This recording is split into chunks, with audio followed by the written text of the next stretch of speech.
Oui, comment ça va? Ça va très bien, mais je te dirais que je suis un peu, pas en deuil, mais pas loin. On vient de voir des images exceptionnelles Hey, hein? d'Anticosti, puis cette année, ben, j'y vais pas. Mais faut pas que je me lamente, j'y ai été 6 fois jusqu'à date, tu sais, là. Puis j'ai tué mon plus gros chevreuil d'avril l'année dernière, justement. Ça fait que, C'est une destination de rêve pour n'importe quel chasseur. Puis en fait, pour y avoir été une fois, puis je suis sûr que tu vas pouvoir le confirmer, t'as bien beau être le meilleur chasseur de chevreuil, chasser le chevreuil à l'île d'Anticosti, c'est c'est complètement. complètement différent. C'est complètement autre chose. Puis moi, bon, le monde qui me connaît, ils savent que je suis une grande gueule, là, tu sais. Positive, tu sais, là. Mais, tu sais, je parlais de mes voyages en Anticosti à ma blonde, puis, tu sais, puis j'ai réussi à l'amener l'année passée avec moi. Puis OK? elle a assez c'est quoi à cette heure. Elle Mhm. dit, je comprends que tu n'arrêtes pas de me parler de ça. C'est un paradis sur Terre, tu sais, au niveau de la chasse aux cerfs de Virginie, au niveau de l'environnement, tout ce qu'on a vu là, le nombre de gibier, la façon qu'on chasse là-bas.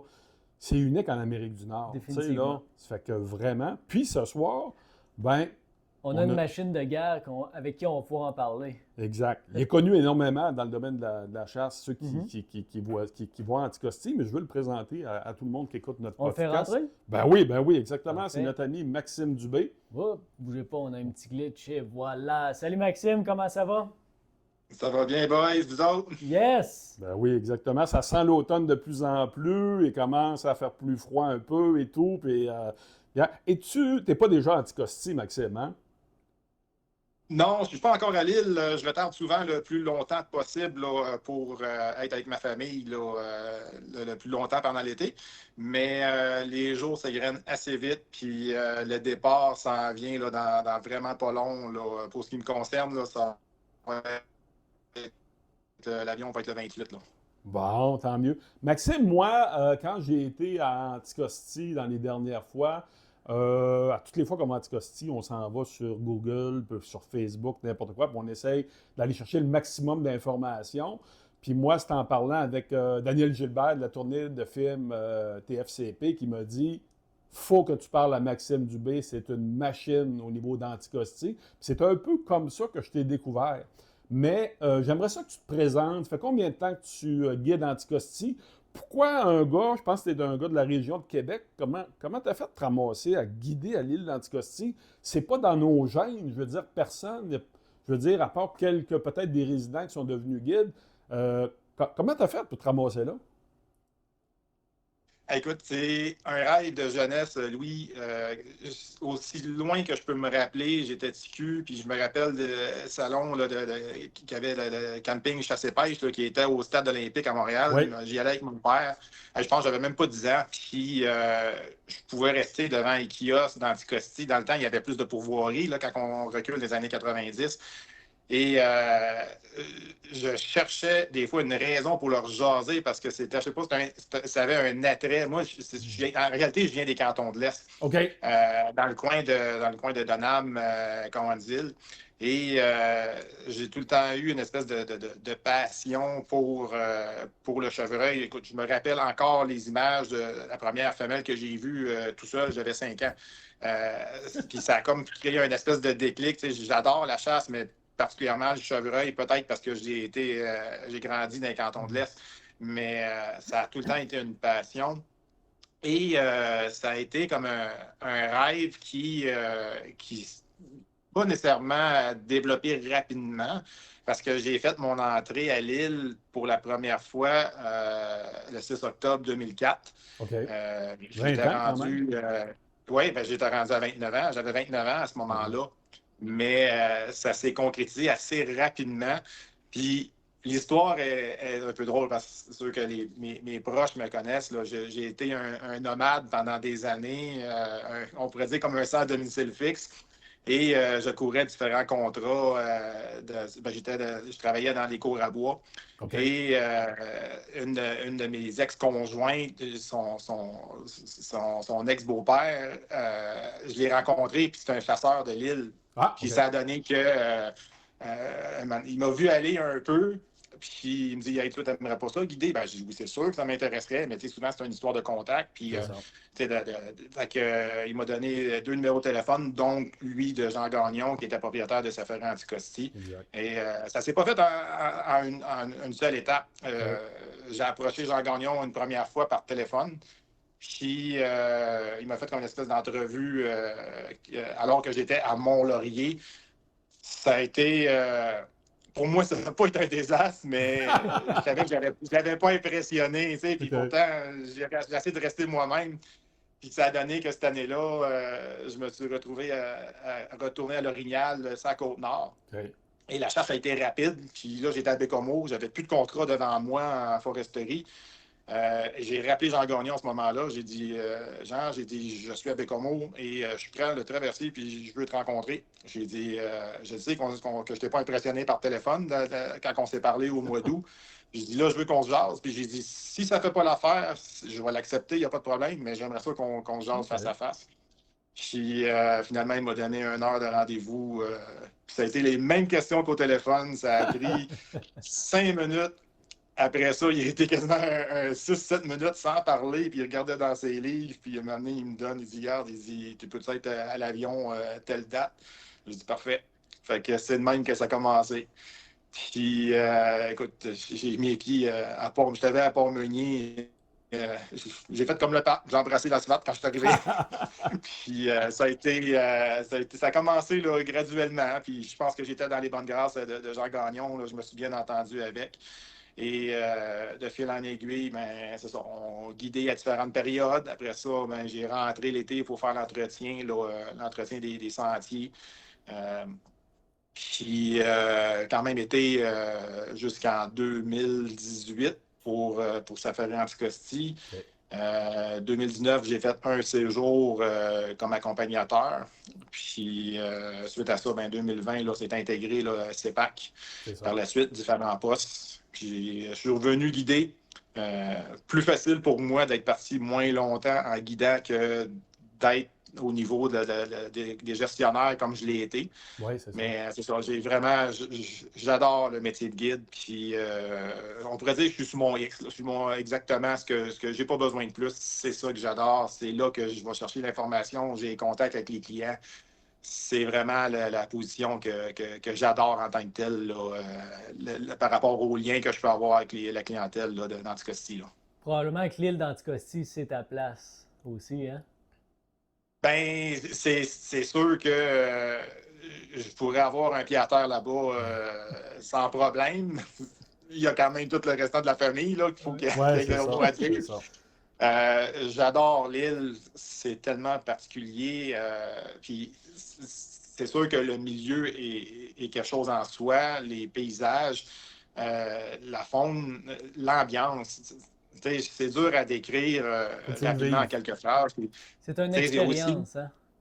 Oui, puis écoute, tu sais, des fois, je peux, juste pour l'espèce de déclic à quel point que tu peux être bien à l'île, là. Je me rappelle des fois quand j'allais chercher des chevreuils que les clients avaient prélevés par eux-mêmes, puis un moment donné, j'arrivais dans des plaines.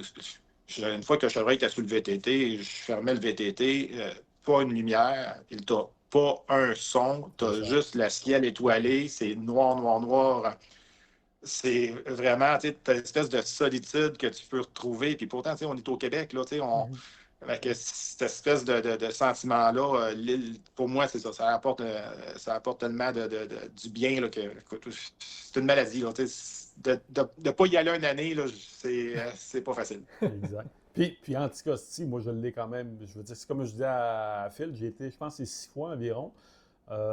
J'y étais souvent, par contre, les médias, bien des fois, on va être invité à aller sur l'île les années que c'est un petit peu plus difficile. OK, là, parce que justement, faire la promotion, des choses comme ça.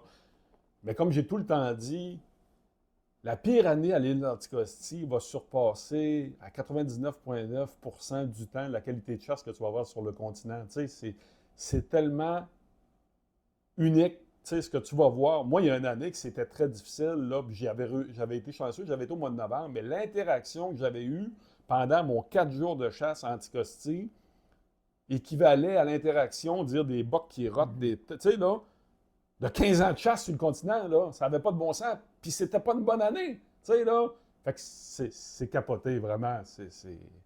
Les wow. renards, hein, Et- c'est fou raide. Ah, regarde, les animaux. C'est ça, c'est comme tu le dis, Louis, tu vas avoir une mauvaise année, mais il reste que tu as quand même une bonne densité de chevreuils à l'île, malgré, mettons, la baisse qui est quand même magistrale qu'on a eue là, jusqu'en 2017. Mais C'est ça. tu sais, à un moment donné, on n'a jamais connu ça. L'île n'a jamais connu ça, mais ça a amené une situation où les guides, entre autres, doivent se surpasser et de dire, OK, regardez, là, on fait face à une situation, mais les clients sont encore là. Il faut essayer de trouver des solutions pour que les clients puissent continuer à avoir des expériences d'anticostie, même si la situation était complètement différente de 6-7 ans avant, où ce que c'était l'opulence puis des populations qui étaient là, au-dessus là, de la normale. Mais moi, c'est ça, c'est cette espèce de passage-là qu'on a eu, mettons comme en 2017, où ça a été le plus bas, mais ça a été comme des fois, j'appelle ça un peu un coup de pied dans le derrière, qui dit, oh, regarde, OK, là, trouve des solutions parce que les clients attendent après toi, là. Puis de fouiller, puis de remuer un peu ces méninges-là pour essayer de trouver des techniques, de trouver des solutions ou pour voir du chevreuil quand c'est plus compliqué. Parce que ça reste que c'est une mecque qui est hallucinante pour la chasse. C'est quand même fragile aussi en même temps parce que le monde se font beaucoup d'espérance avec l'espèce d'aura de facilité qu'Anticosti a toujours transporté à travers les années. Là. Donc, c'est ça. Ces années-là qui étaient beaucoup plus difficiles ont amené possiblement à certains guides de se dépasser et de trouver là, justement des techniques qui étaient différentes de ce qui était utilisé par le passé. Là. Puis chapeau parce que vous avez relevé, toi personnellement, puis bien d'autres guides, vous avez relevé ce défi-là en Anticosti. C'est plus.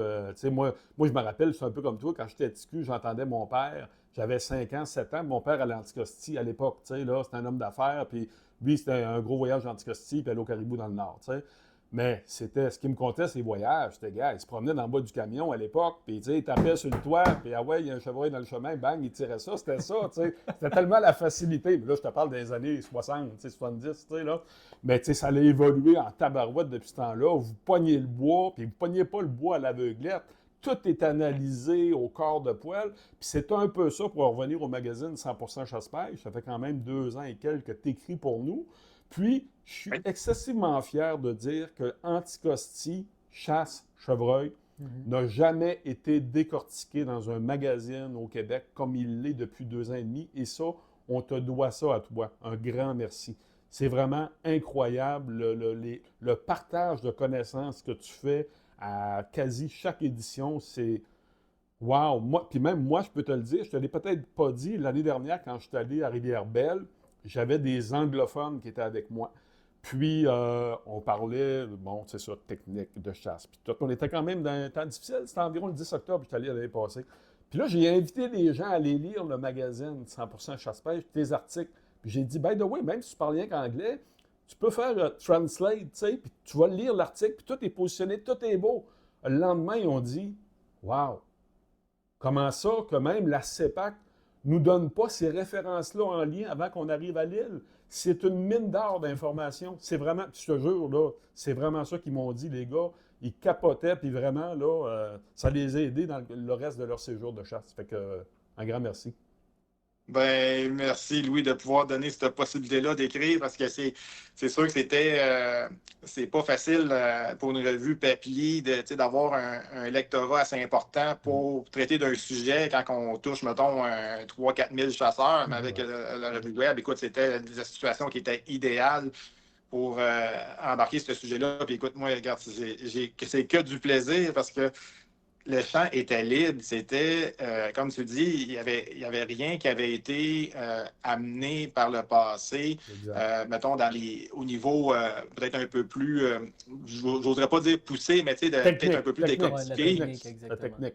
C'était tout ouvert devant moi. En tout cas, c'est sûr que j'ai saisi l'occasion, là, on pourrait dire. Puis, tu sais, tantôt, tu disais que tu es un peu comme la grande gueule. Même aussi, même si je suis quand même de nature quand même plus calme, mais il reste que je me considère un peu comme la grande gueule. Puis, je suis sûr que je ne veux pas être le porte-parole de tout le monde parce que chaque guide a des méthodes, de travail peut-être différentes.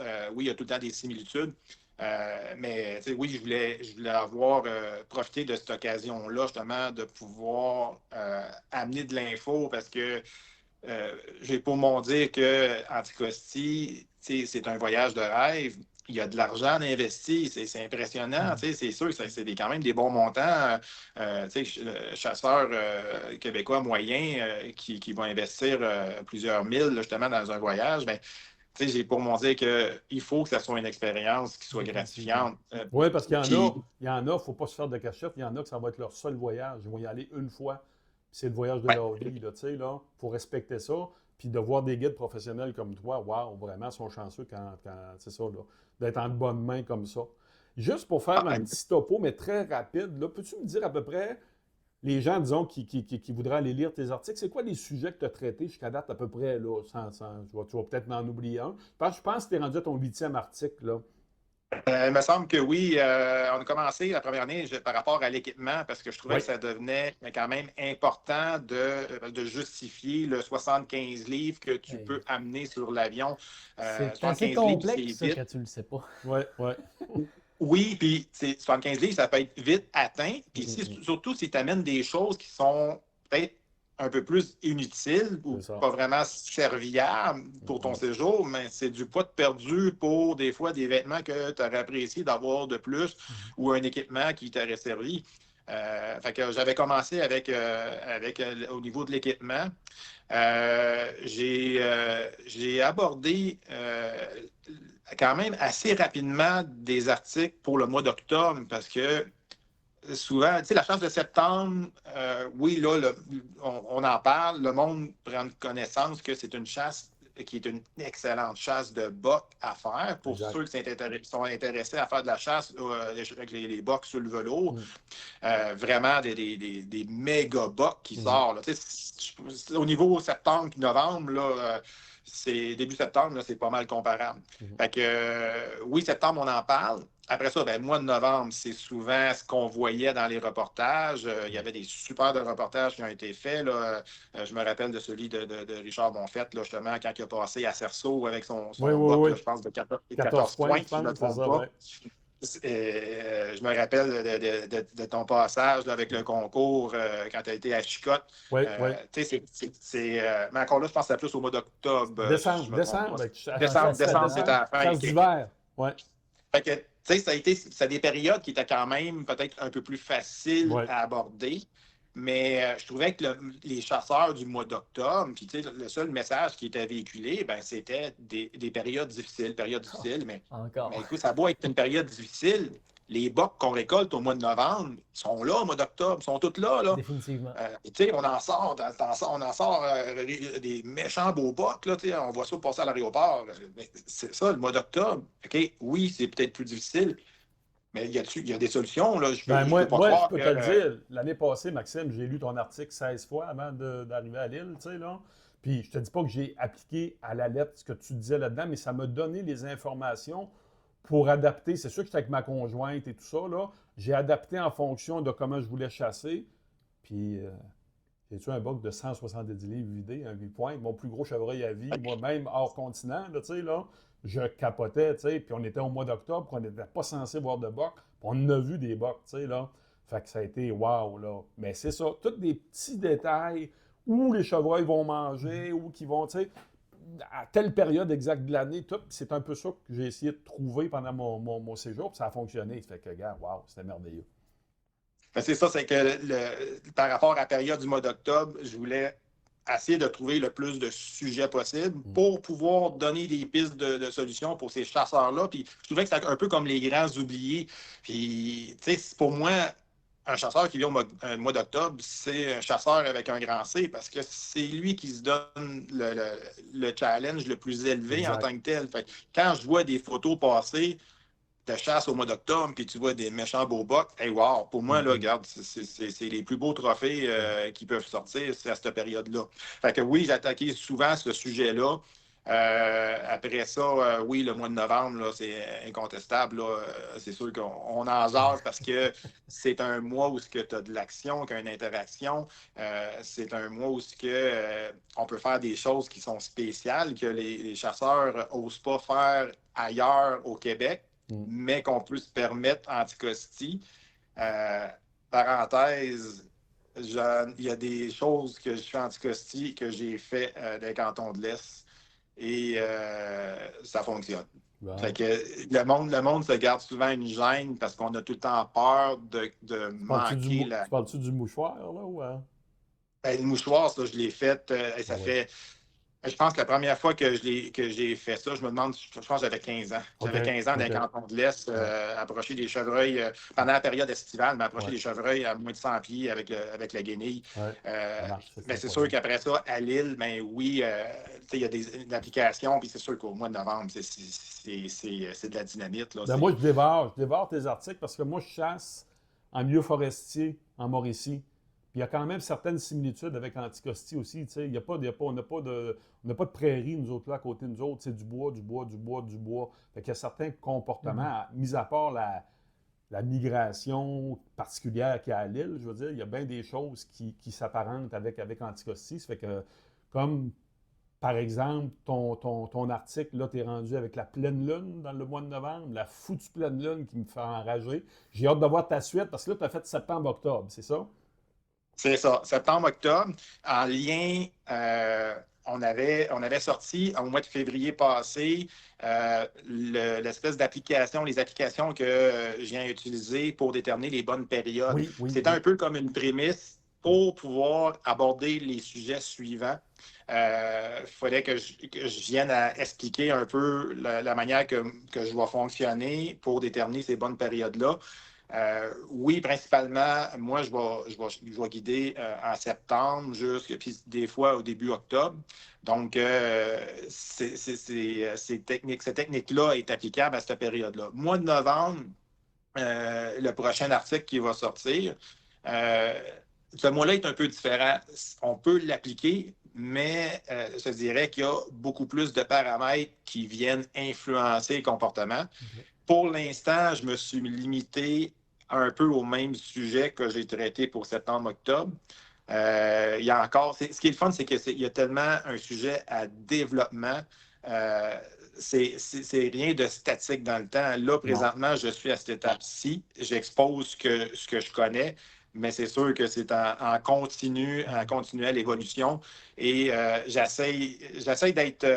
De pouvoir segmenter chaque information afin de pouvoir personnellement comprendre le portrait global. Parce que, là, c'est sûr on parle d'alimentation, on parle de la météo, c'est souvent les facteurs les plus faciles à identifier. Mais après ça, il y a d'autres facteurs qui viennent en ligne de compte. Ça va être un peu la suite, puis fort probablement pour l'année prochaine là, que je vais avoir ces sujets-là avec l'information que je vais pouvoir récolter là, au courant de l'automne. Il y aurait même, je veux dire, on est en brainstorming, là, c'est comme si on était avec nos trois ensemble, là. Mais il y a un article aussi, je pense, qui serait pertinent que tu abordes, là, c'est l'univers des guides, justement, Anticosti. Puis d'arriver, genre, avec un titre, le gars, Chevreuil guidé Anticosti, préparez-vous adéquatement.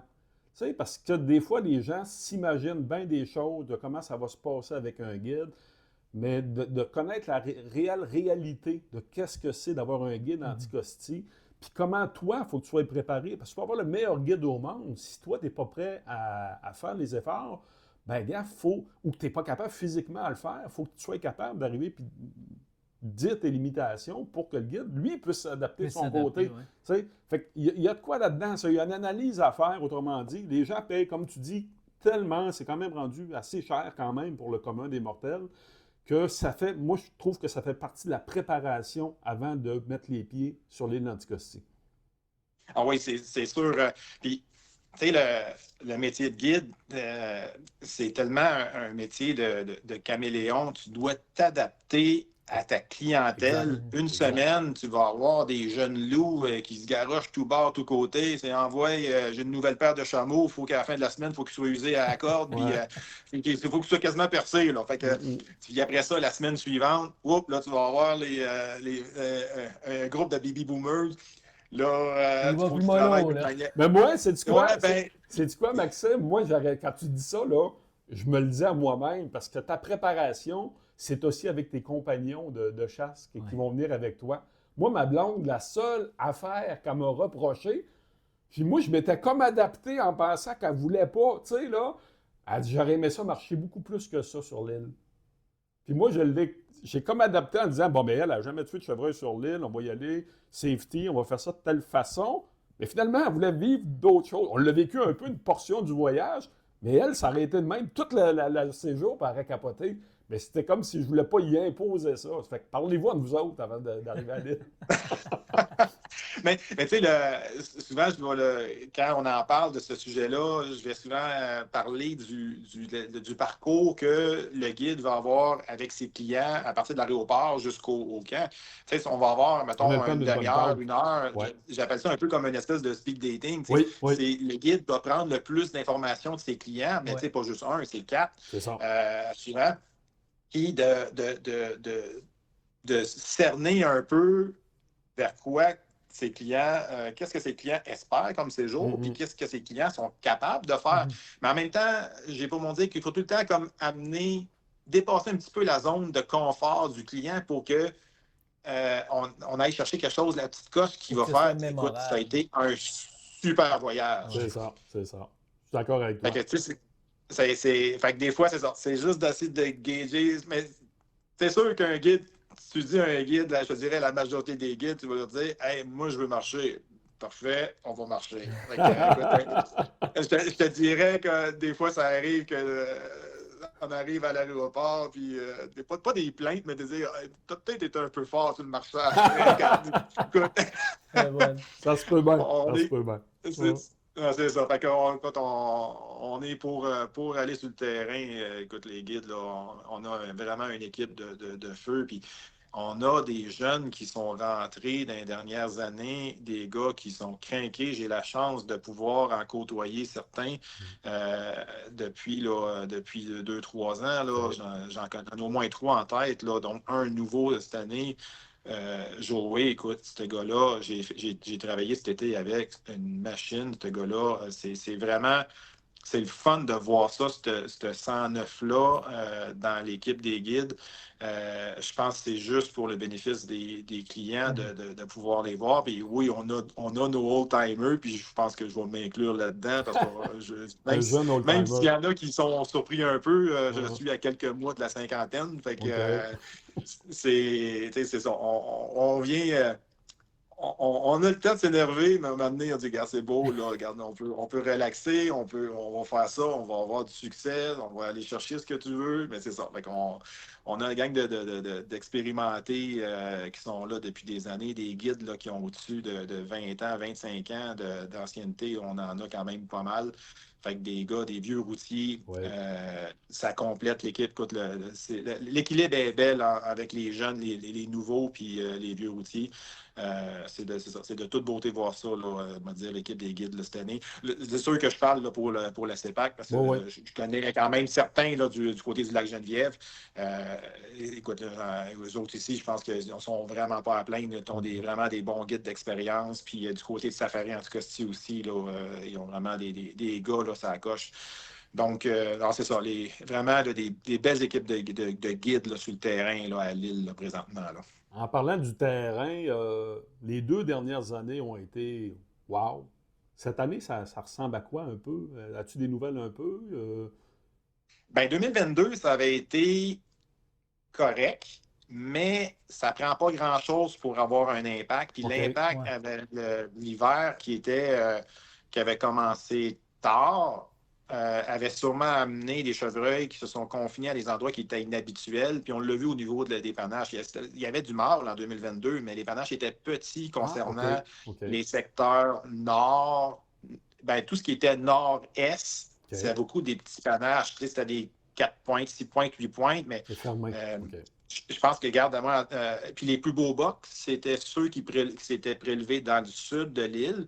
On parle, mettons, j'ai Rivière-Belle, entre autres, là, en tête. Là, je me semble qu'avec José Boilly, il avait sorti un méga boc, là, justement, à Rivière-Belle. OK. Il y avait vraiment des super bocs. Ben, des super bocs. Les plus beaux étaient dans le sud. OK. Puis moi, regarde, en 2022, je ne crois pas avoir vu un de mes yeux vus dans tous les chevreuils que j'ai vus pendant ma saison, un boc qui avait plus que 18 pouces de panache de largeur. Ah, OK. C'était du 15, 16. Fait que l'impact avait été là.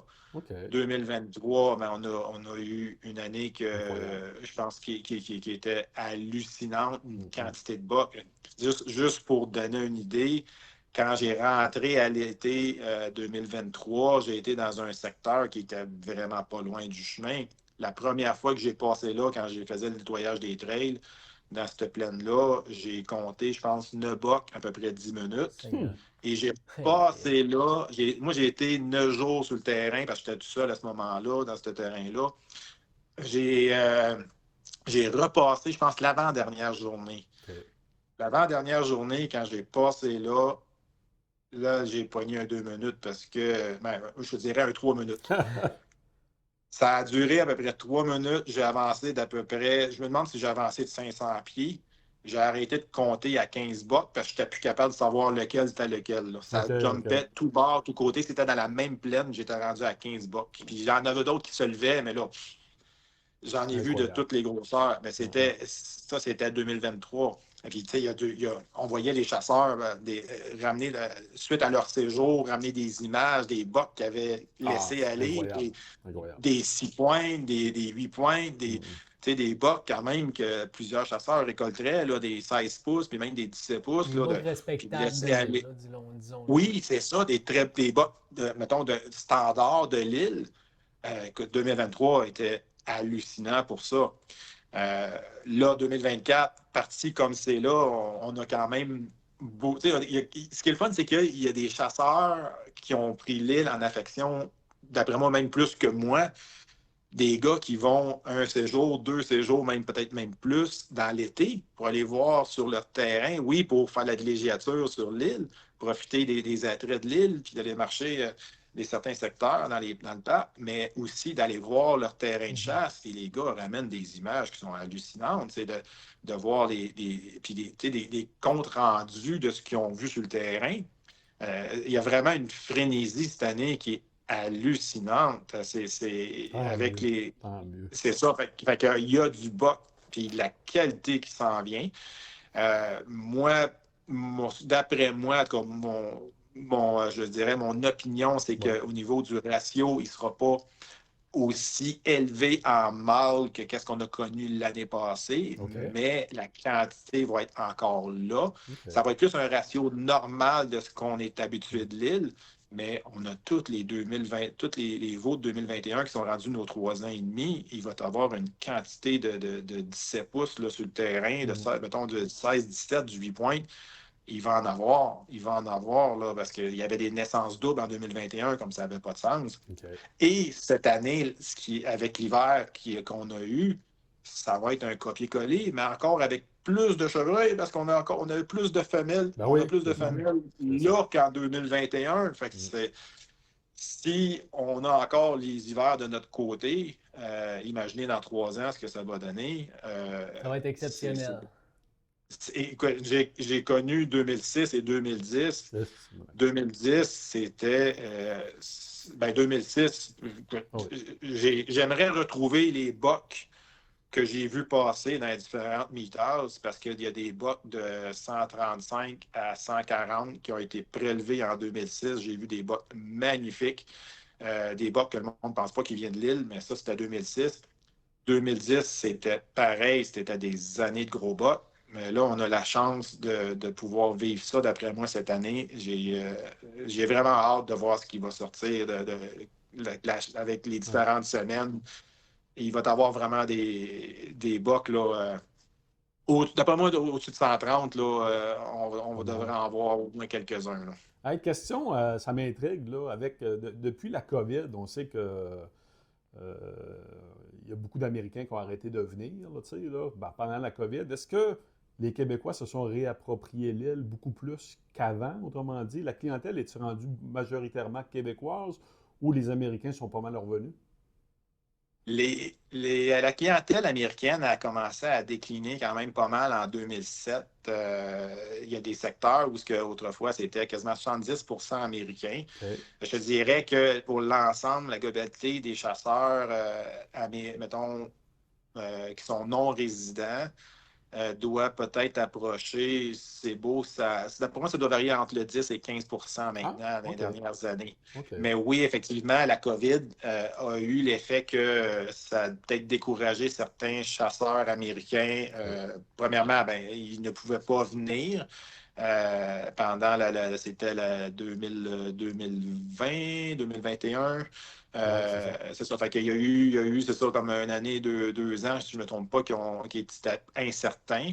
Il y a une année qui ne pouvaient pas, puis l'autre année, c'était comme incertain. Finalement, ça a été possible, mais il y a plusieurs chasseurs qui ont décidé d'aller vers d'autres destinations. Ça a fait que, effectivement, je pense que les chasseurs québécois recherchaient à revenir à l'île, de reprendre un peu comme possession de ces séjours-là.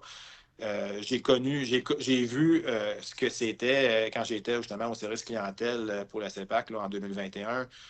On avait une liste d'attente qui était hallucinante, dans les centaines de noms qui attendaient qu'on les appelle pour leur dire est-ce que ça vous intéresse toujours de venir à l'île. Il y avait une frénésie pour l'île, autant en villégiature que pour la chasse. Fait que oui, effectivement, depuis la COVID, les chasseurs québécois s'approprient l'île, puis tu vois qu'il y a une espèce de fierté de pouvoir venir à l'île. Puis même, écoute, il y en a qui ont plusieurs séjours aussi dans l'automne. Oui, Là, c'est ça. des gars qui sont des méchants maniaques. Là, tant mieux s'ils ont les moyens de pouvoir se le payer. Il y a des gars, c'est des méchants crinqués là, au niveau des chasseurs, de la confrérie de chasseurs là, qui viennent à l'île. Mais effectivement, c'est ça. On le voit là, que les chasseurs québécois veulent revenir à l'île par rapport aussi à tout ce qui se partage sur les médias sociaux là, en lien avec Anticosti. Là. Ça l'aide beaucoup justement à véhiculer l'information puis de ce qui est possible de ramener aussi d'un séjour à l'île. Là. Exact. Hey, ça a été un plaisir de te parler, Maxime. On te souhaite la plus belle saison à Lille. Sois prudent quand même. Tu nous tiendras au courant. Je te souhaite des gros bocs. Oh, je suis convaincu. Ça va être combien de gros bocs? Écoute, merci beaucoup. C'est sûr qu'on y va. J'y vais toujours pour y aller pour le plaisir des chasseurs. Il y a une chose que pour moi qui est parce que je dis souvent que je ne chasse pas par hasard. Le seul hasard qui me reste, c'est de voir les bêtes que je vais croiser. L'année passée, j'ai eu la chance de mon bord. J'ai prélevé quand même beaucoup de très beaux bocs, des bocs qui étaient quand même assez spéciaux. On verra pour cette année. Je n'ai aucune idée de ce qui m'attend, mais on va tout faire pour voir du chevreuil. Puis on se donne quand même d'autres défis cette année pour cet automne pour essayer de récolter de l'information puis récolter plus d'images encore. Fait que ça va être à suivre. Yes! Un gros merci, Maxime, encore. Ça fait plaisir. Merci Salut, à vous. À la prochaine. Bonne saison. Là. Bye. Merci.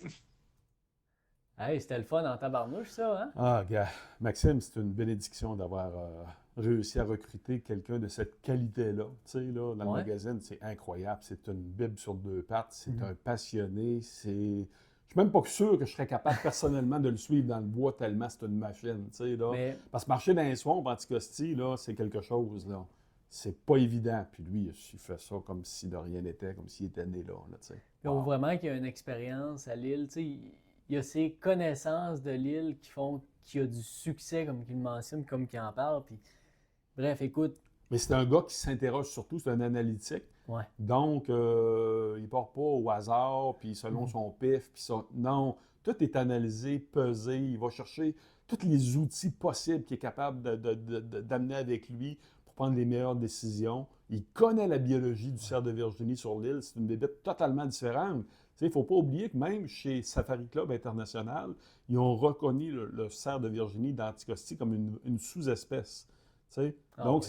c'est pas comme le cerf de Virginie du continent et tout, c'est complètement d'autres choses, tu sais, là. OK. Fait que, wow, vraiment, Maxime, moi, je l'adore. Je pense que ça va valoir la peine d'aller prendre quelques heures de lecture pour aller relire ces derniers Exact. articles. Oui, puis comme je t'ai dit, dépendamment dans quel type de chasse Mhm. tu fais, même sur le continent, il y a beaucoup d'informations qui est applicable à la chasse au cerf de Virginie sur le continent. Fait que, OK. gars, c'est un must. Eh ben écoute, ça a été super le fun, mon Louis. Hein? Continuer sur ce beau podcast, Louis, on présente de quoi de vraiment hot, là. Ben oui, je suis excessivement fier. Depuis l'hiver dernier, le magazine 100% Chasse-Pêche a décidé s'est fait offrir d'être le commanditaire principal d'un concours provincial de panache. OK. Tu sais comment que moi je suis maniaque de chasse. Ben Fait ouais. que quand les frères Martineau m'ont approché pour me demander si j'avais de l'intérêt, ça a été oui immédiatement. Ensuite de ça, on a réussi à se rencontrer plusieurs fois. Uh-huh. Puis là, ça nous fait plaisir de vous présenter tous les détails. Les deux moineaux Martineau sont là. Salut les boys! Salut les gars! Hey, salut les boys. Bon, hey, les gars, c'est ça. On veut vraiment faire le tour parce que vous avez travaillé fort en tabarouette, vous autres, depuis qu'on s'est rencontrés en février environ 2024. Là. Puis là, on est vraiment dedans dans les inscriptions au niveau du concours de panache provincial 2024. Fait qu'un des deux, le plus beau, n'importe quel, qui peut parler en Le premier, plus beau, c'est pour lui, mais il va présenter commencer. le projet Largement en la détail. beauté. Bon, dans le fond, Flash ton panache, c'est quoi? L'événement Flash ton panache.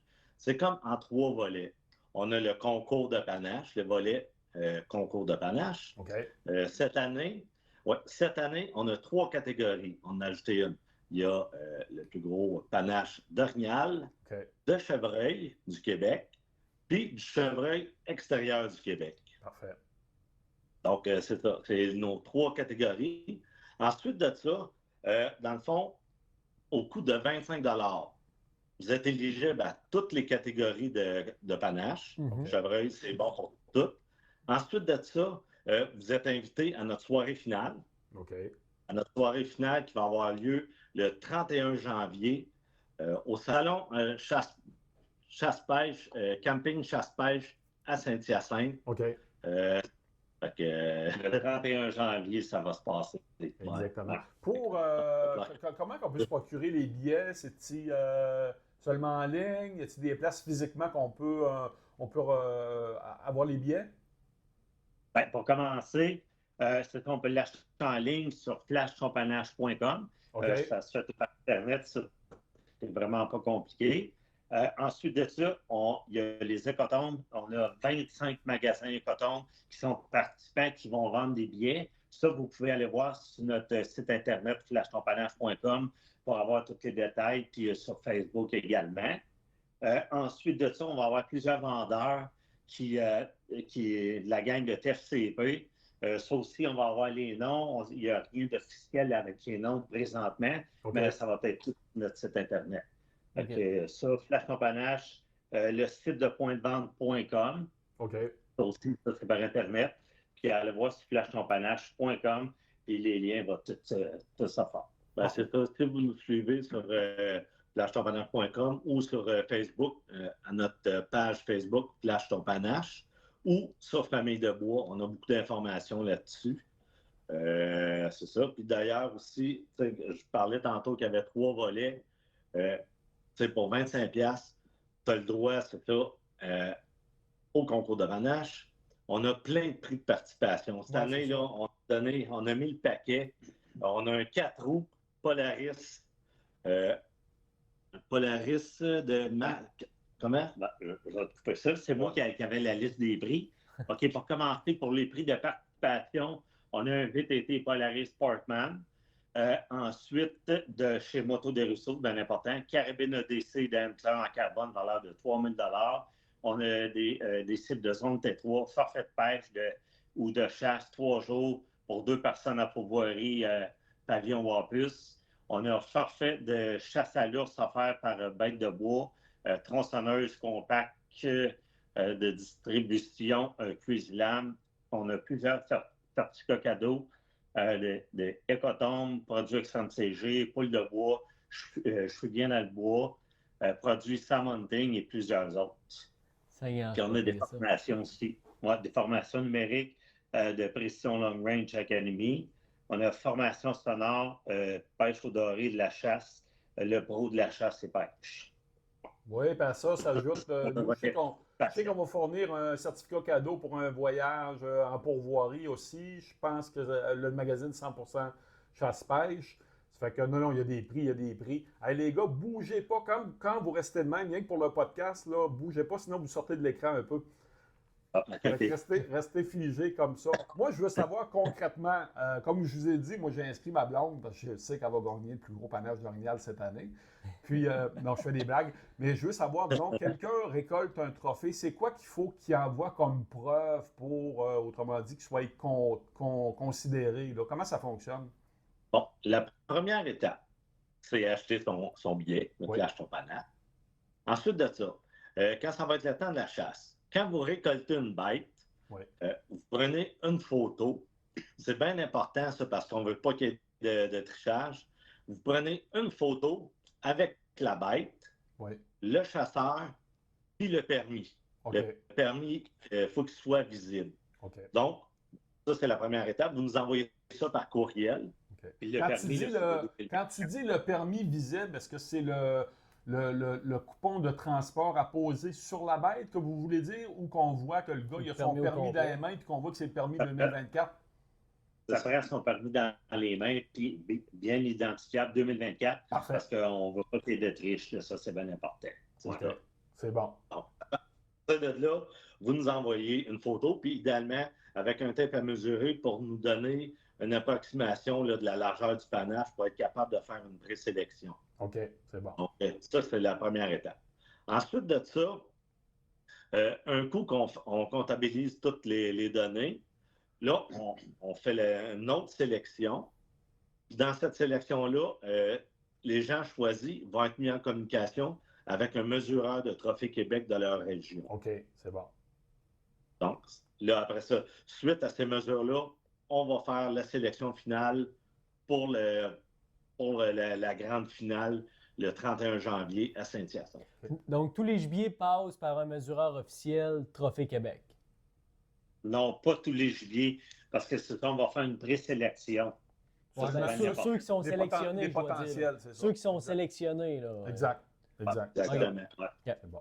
Mais il faut dire aussi que ça va être une mesure provisoire parce que les panaches, plusieurs... Ça ne sera pas exactement. réalisé. Ça prend 60 jours avant d'avoir le séchage pour être capable de faire la mesure Trophée Québec. Ouais, puis ça, c'est bien important. Le séchage doit se faire dans un endroit sec.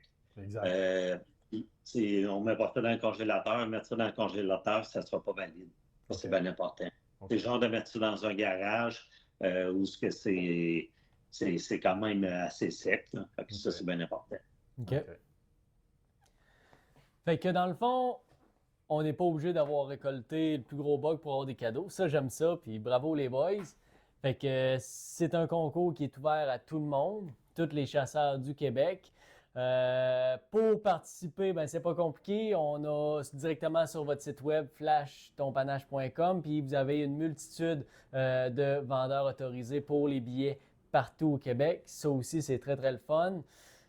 On a des cadeaux en malade. Avez-vous à peu près une évaluation? Combien de prix vous êtes rendu? Avez-vous regardé ça? On est à près de 50 000 dollars en prix. Là, aujourd'hui, ben, ça donne que c'est aujourd'hui, mais on a fait les prix de nos gagnants. Volet panache. Je ne sais pas si vous voulez savoir c'est quoi. Vas-y pour le fun, ouais. Dans le fond, première position, orignal. Ça va être un portable winch, un traîneau de zone T3. Il va avoir un certificat cadeau des cotones, des certificats cadeaux des produits extrêmes CG. Il va avoir une analyse de cartes par Dan Lavoie. Il va avoir formation virtuelle de JT Moves. Il va avoir une caméra SpyPoint, un ensemble sportif. Il va avoir un plaque honorifique puis les kangourous de Flash Ton Panache parce qu'on n'en fait pas beaucoup des kangourous de Flash Ton Panache. C'est pour nos finalistes, puis pour nous autres. Ça, c'est la première position orignale. Ensuite de ça, le chevreuil, la première position, c'est un forfait de pêche en pourvoirie pour 4 personnes à l'aventure du Bourg, une valeur de 4 000 $. C'est en avion, c'est vraiment tout un voyage. on a plaque honorifique Kangourou Flashton Panache. Ensuite de ça, deuxième position, c'est plaque honorifique Kangourou Caméra de chasse. Puis, on a la catégorie chevreuil hors Québec, un certificat cadeau et coton de 250 un call de Respect Nature de 200 une lumière Flex Light de 265 formation numérique de Long Range Hunter. Après ça, forfait familial de 3 jours de pêche en pourvoirie Lac-du-Moulin et Kangourou Flash Panache. Deuxième position, ben, plaque honorifique Kangourou Caméra. Ah, ben ouais, c'est quand même. Fait que, Pour les gagnants, oui, vas-y. bon, c'est ça. Pour les gagnants, c'est à peu près ça. Mais les prix de participation, c'est fou, là. On ne pourrait pas toutes les nommer parce qu'on va passer la journée ici, là, mais quand même. Fait que, non, c'est fou. Ben, le On est VTT, c'est un vraiment prix de contents. participation, hein?